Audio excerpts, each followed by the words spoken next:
my data, and so this is basically data for a fictitious e-commerce store. I have this data set up on Hugging Face, and it's in Parquet format, and what I want to do basically is deploy an a fine-tuning workspace. So remember how I said there's a preset, and then you choose the method of fine-tuning with the input URL. And so here I'm actually pointing to that Parquet file and saying I want that output to be saved to my Azure Container Registry. Once you deploy that tuning workspace, and obviously this has been sped up really, really fast, but you'll see the same things like resource ready, inference ready, workspace succeeded, and as you start to monitor your workspace, and as soon as a resource comes up, what you can then do is you can start looking at the pod logs, and you can start to see what's going on inside of the pod here. And so the pod basically will have the necessary, container image to actually pull that data set and save it to a shared location inside of the pod. And so here, you can see that there's a container named data downloader, and it downloaded that Parquet file from Hugging Face. And then as soon as that file is downloaded, the actual tuning job actually kicks off here.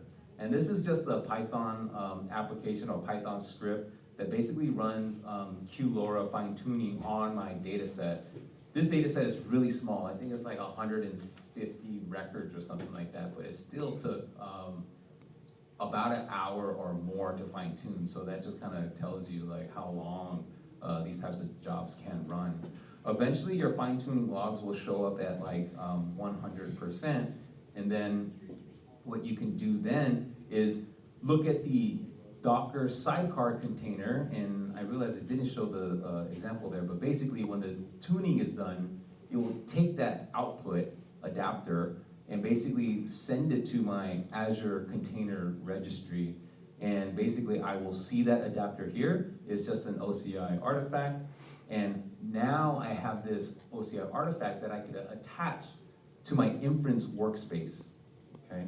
So basically I'm gonna redeploy my inference workspace, layer in this adapter, and now that LLM, its context will be kind of shrunken down a little bit, but it will know everything about the products that I have in my e-commerce store. And so here you can see inference, preset, and then adapters. This is where it's pulling from the Azure Container Registry. From there, I'll go ahead and get the workspace again. And now I'm just gonna query, like how we were all doing in the lab here, I will query that pre-existing workspace, I believe. Let's see. What are we doing here?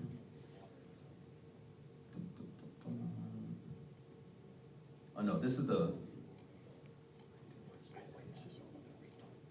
tune workspace. Yes, so you can see here that the tune workspace is here, and it actually saved that adapter into the mount adapter Kubernetes adapter directory, which it pulled from the Azure Container Registry. So my bad, I thought I asked the workspace prior to fine-tuning at some point, but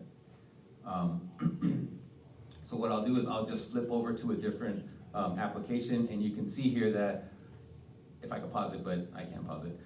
I asked it about a specific product in my product catalog, and it replied with, I don't know anything about that. But after fine-tuning, and if I asked it a specific question about my product, it's like, oh yeah, I know everything about this product.